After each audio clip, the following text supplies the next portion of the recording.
రాజా, ఇదేనా మనం ఉండబోయే ఇల్లు? మనం కాదు, నువ్వు. మరి నువ్వు? కొన్ని విషయాలు నువ్వు అడగకూడదు, టైం వచ్చినప్పుడు నేనే చెప్తాను. ఇంత పెద్ద ఇంట్లో నేను తోడుగా నేనున్నానులేమ్మా. అమ్మా, నువ్వు ఇక్కడికి ఎలా వచ్చా? నిన్న అక్కడ లిఫ్ట్ చేయక ముందే మీ అమ్మని ఇక్కడ షిఫ్ట్ చేస్తాను. ఇది మళ్ళీ షాక్ లోకి వెళ్ళిపోయిందిరా, ఇప్పుడు బయటికి రాదు. నాకు అవతల చాలా పనులు ఉన్నాయి, చూసుకోరా బాబు, చూసుకో.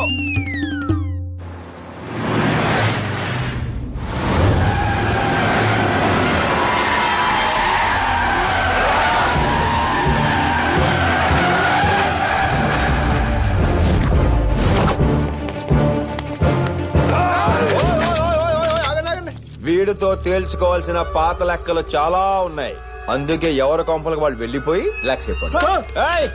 హోమ్ మినిస్టర్ నే నేను. కళ్ళు మూసి తెరిచే లోపు మీరు గాని మీ బళ్ళు గాని కనిపించకూడదు.